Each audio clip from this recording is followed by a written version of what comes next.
¿Es posible la perfección sin pecado del carácter antes del cierre de gracia? ¿O dicha condición se alcanzará en ocasión de la segunda venida de Cristo, en la glorificación? ¿Dejaremos de cometer pecados, incluyendo los no intencionales, antes del cierre de la gracia? ¿O aún después del cierre de la gracia cometeremos pecados no intencionales? Hacerle frente a estas preguntas es nuestra obligación moral mientras buscamos entender las Escrituras como estudiantes de estas. Su importancia se extiende más allá de un mero tema académico. Esto porque nuestro pensamiento respecto a la materia de la perfección del carácter moldea la forma en cómo vivimos y si agradamos o no a Dios. Nuestra vida, nuestra salvación, nuestra doctrina y todo lo que gira en torno a esto se compromete cuando intentamos comprender y construir una teología sobre la perfección del carácter y la última generación. El objetivo del presente estudio no es abordar en detalle cada una de las doctrinas relacionadas con el tema en análisis, sino más bien un intento en identificar los principales postulados de la nueva teología y analizarlos bajo la comprensión de ciertas declaraciones de Elena G. de White, a quien consideramos representativa de la Iglesia Adventista del Séptimo Día. Así que, para desarrollar el presente estudio, lo haremos con base en la siguiente pregunta. ¿Es posible la perfección del carácter sin pecado antes del cierre de gracia? ¿O dicha condición se alcanzará únicamente en ocasión de la segunda venida de Cristo, en la glorificación? El doctor Edward Heppenstall, quien influyó considerablemente en el desarrollo y aceptación de la nueva teología en la Corporación Adventista, principalmente a través de su influencia como profesor en la Universidad Andrews, en un artículo titulado Vamos hacia la perfección, una enseñanza bíblica sobre la santificación y perfección, hace las siguientes afirmaciones. En la página 25 señala lo siguiente: la perfección sin pecado es el ideal de Dios para sus hijos. Por el poder del Espíritu Santo, debemos comprometernos con el ideal moral y espiritual en Cristo, incluso mientras nos acercamos a Él. Esto se logrará con el regreso de Cristo, no antes. En la página 28 menciona, de la palabra de Dios vemos que es la madurez espiritual y la estabilidad lo que es posible en esta vida, no la perfección sin pecado. Y más adelante, unos párrafos más adelante, menciona, cuando consideramos la incapacidad y la discapacidad inherentes al ser humano, la Biblia rechaza cualquier posibilidad de alcanzar la perfección sin pecado en esta vida. Y en la página 36 añade, nunca habrá momento en el que no necesitemos repetir la oración del Señor, perdónanos nuestras deudas, así como nosotros perdonamos a nuestros deudores. Hasta ahí las declaraciones del Dr. Heppenstall. Claramente vemos un fuerte énfasis en que la perfección sin pecado del carácter es imposible en esta vida y que dicha perfección se alcanzará únicamente a partir de la segunda venida de Cristo. Esta misma posición es la que mantiene el Dr. Woodrow Wilson en el libro publicado por Pacific Press titulado El carácter de Dios y la última generación. En la página 115, este expresa lo siguiente: la perfección bíblica consiste en establecer una relación personal con Dios, un compromiso total con Él. Por lo tanto, la perfección bíblica no es una perfección sin pecado, sino una madurez y estabilidad espiritual que es posible en esta vida. El doctor Denis Fortin, en el mismo libro, en la página 115, afirma, Dado que el proceso de santificación a menudo es invisible e imperceptible en la propia vida, es un error hablar de perfeccionismo o de la posibilidad de alcanzar una vida sin pecado en esta tierra. El doctor Ranko Stefanovic, en la página 232 de la misma obra, comparte la misma perspectiva al afirmar que el pueblo de Dios nunca llegará a un estado sin pecado mientras esté en esta carne.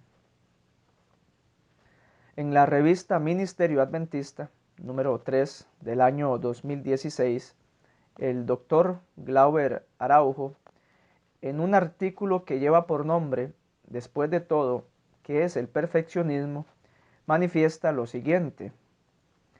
Durante sus días, Elena de White necesitó lidiar en diferentes circunstancias con alegatos perfeccionistas. Para ella, vivir sin pecado en esta vida es una enseñanza extraña a la Biblia. A la luz de las declaraciones anteriores, podemos ver que el énfasis de algunos representantes de la nueva teología es que no se puede vivir sin pecado en esta tierra y que dicha condición se alcanzará hasta la glorificación. En este particular, algunos pueden preguntarse qué implicaciones o alcances tiene dicha teología. ¿Qué significa que no se puede vivir sin pecado en esta tierra? Estas preguntas serán tratadas más adelante. Mientras llegamos a eso, veamos algunas declaraciones de Elena G. de White, en donde ella claramente establece que sí es posible una vida sin pecado en esta tierra.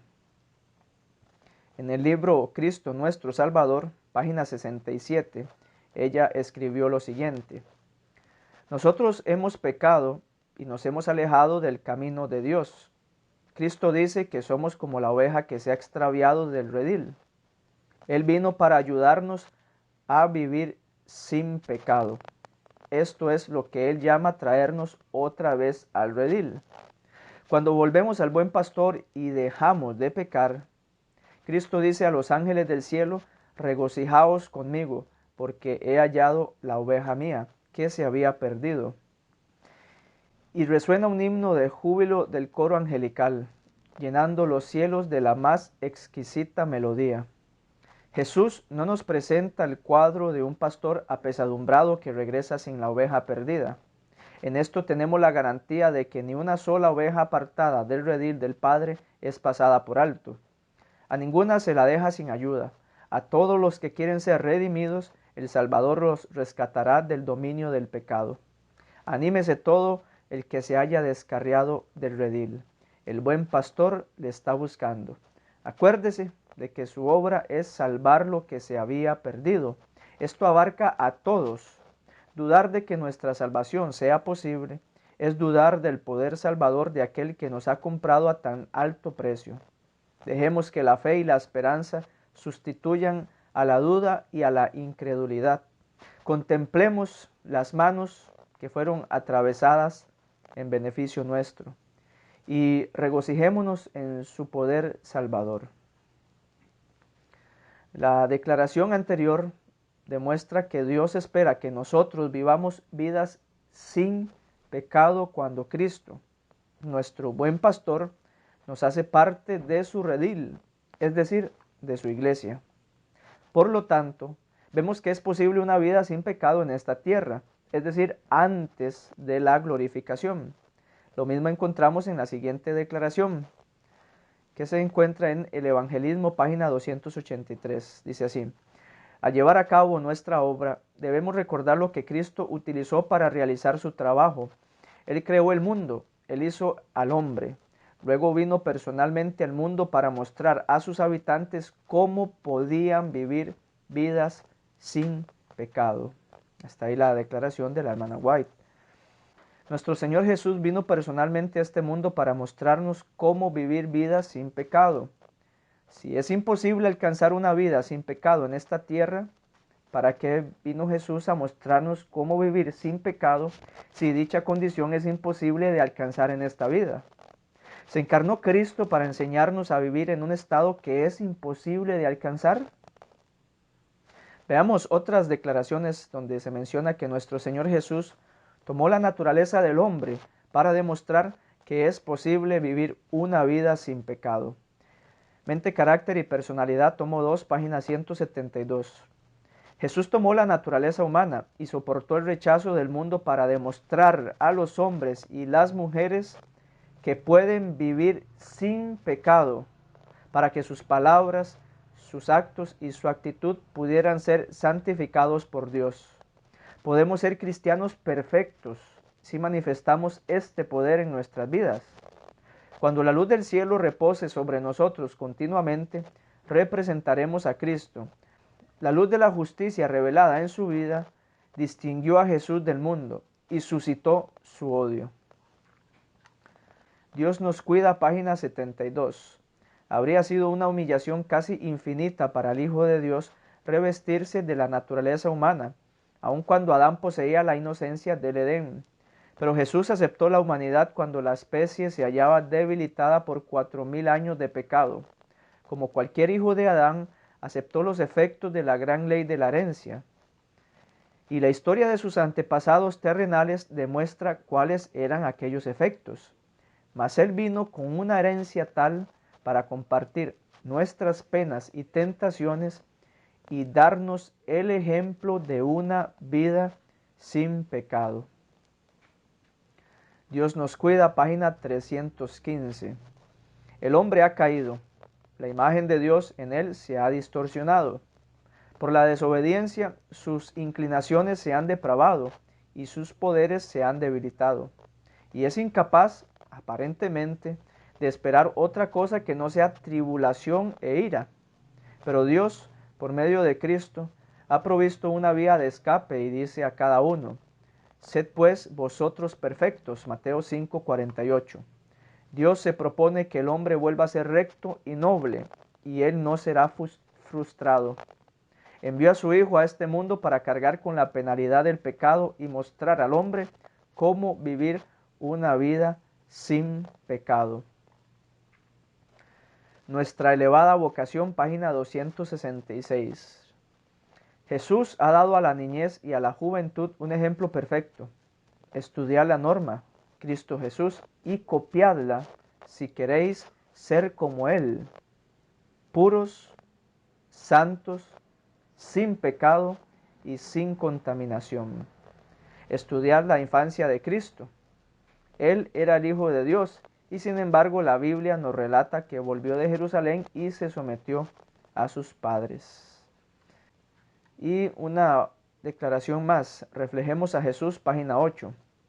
En consulta, el Padre y el Hijo decidieron que Cristo debía venir al mundo como un niño y vivir la vida de los seres humanos desde la niñez hasta la madurez. Soportar las pruebas que ellos deben soportar y al mismo tiempo vivir una vida sin pecado, como para que los hombres pudieran ver en Él un ejemplo de lo que podrían llegar a ser y para que Él supiera por experiencia cómo ayudarles en sus luchas con el pecado. Fue probado como es probado el hombre, tentado como es tentado el hombre. La vida que vivió en este mundo la pueden vivir los hombres por medio de su poder y bajo sus instrucciones. Las declaraciones anteriores proveen una base sólida que nos permiten afirmar que sí es posible una vida sin pecado en esta tierra. Podemos ser cristianos perfectos que representen dignamente a Cristo en esta tierra. Quienes afirman que es imposible una vida sin pecado en esta tierra se oponen a las claras enseñanzas de Elena G. de White.